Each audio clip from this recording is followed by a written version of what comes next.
Hey, what's going on? So let's just jump right into this. If you're new to the channel, I write original songs and I just kind of show you the process, which is essentially I come up with a riff and I expand upon it.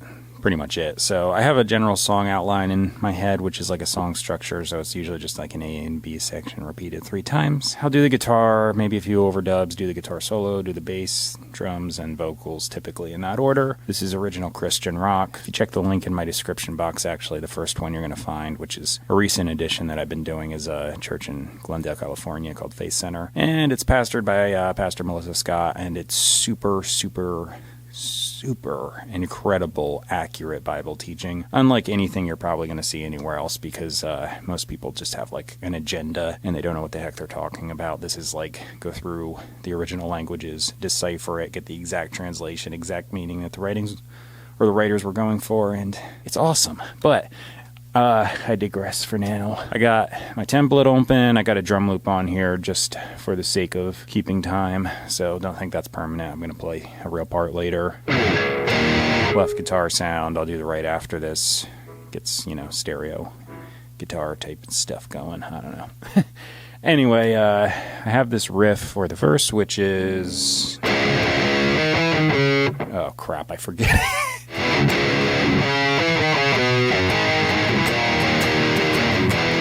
Talked to and just went right out of my head. Okay, but that's the verse. The chorus is...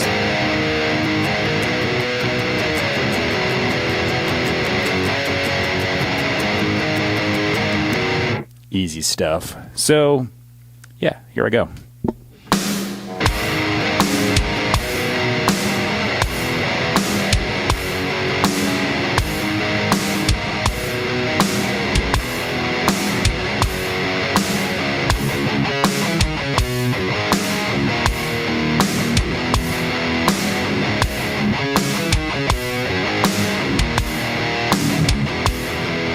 So now I'm going to do the right side. So I'm going to play basically the same thing. I did an intro chorus, FYI, so when I show you, it's going to be like the chorus part right into the verse. So the intro chorus works to show you both sections of the song, I guess, without me having to cut and edit and fast forward. And I definitely don't show you the whole way through because this video would be an hour and a half. But yeah. You'll see the whole song at the end anyway. Let me record this and get it done.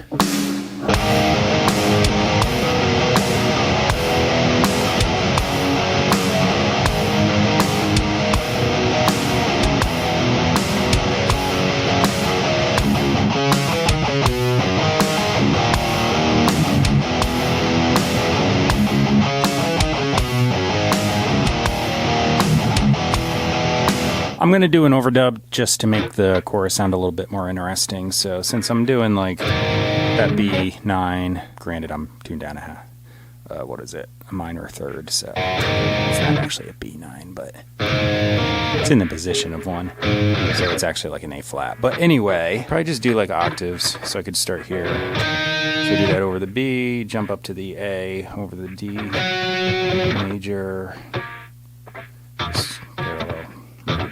E chord, and then down to the E. Yeah, okay, so that's what I'm going to do for the chorus. The verse, I'm going to just chill out.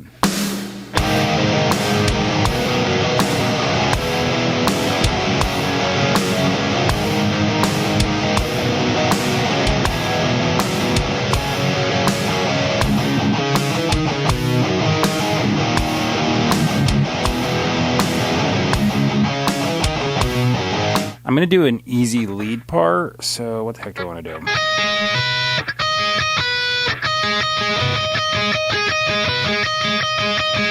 Probably something like that in the chorus, and this time I'm actually going to not do anything in the verse, although I say that I might, but we'll see. Here goes.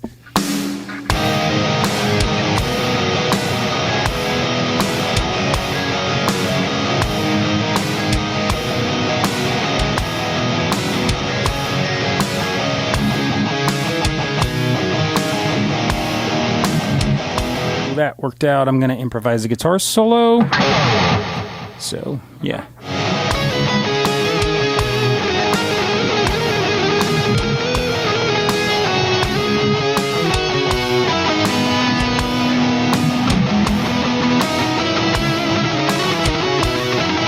Okay, bass guitar. This isn't going to be anything crazy. I'm just going to follow around and arpeggiate a bit in the chorus, and the verse I'm going to do basically the same exact thing as the guitar. So here goes.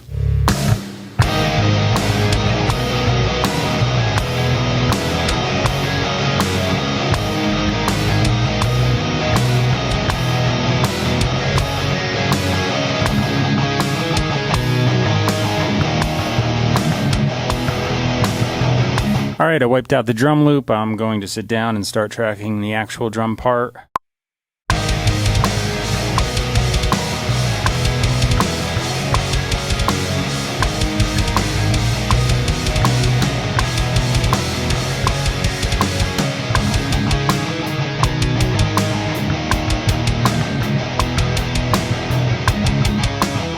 I typed up some lyrics, and I'm going to just try and sing right through the thing. I did a couple test runs, which is what this blacked out muted part is.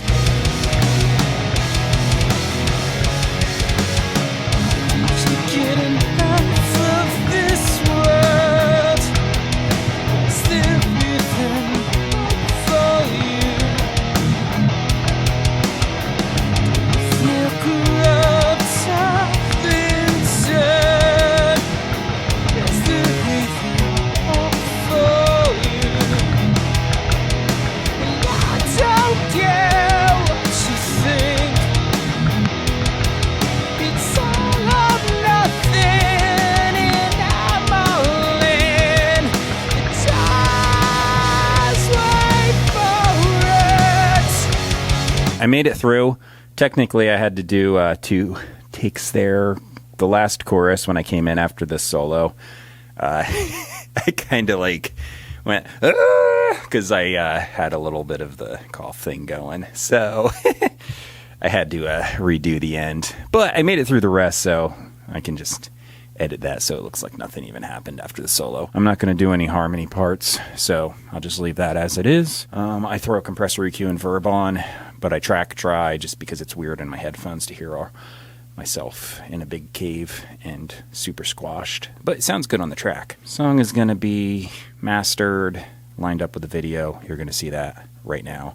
After I'm done talking, that is. So you'll see all the parts together. Looks cool. It'll come out as its own video tomorrow, and then the next day I do just the guitar solo. In the description box, I already mentioned the first link, which is to Glendale, California, Faith Center, Pastor Melissa Scott. Super awesome Bible teaching. I encourage you to check it out if you are interested at all in anything Christianity, because it's very important to know what you believe and why you believe it. And it's very important also to not be going down the wrong path by listening to a bunch of people that have no idea what they're talking about.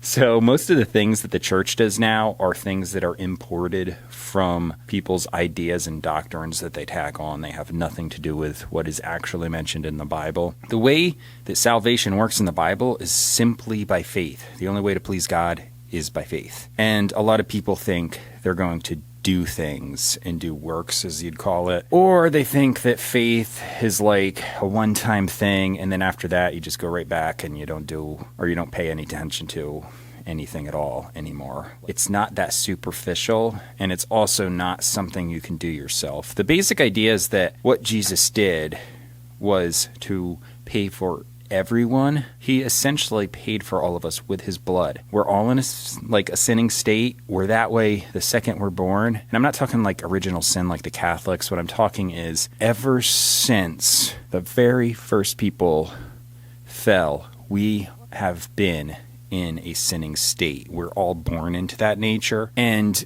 we can't clean ourselves up. The very first lie was that by knowledge of good and evil we could be like God, but that's not true, because even though we know the difference, we can't adhere to that high standard. And the thing is, the law was given to further prove that point, because now we're without excuse because we know. So it's there just to convict us, make us feel guilty, or to condemn us because we don't care at all. It couldn't actually save anyone unless you could adhere to it perfectly, which no one could.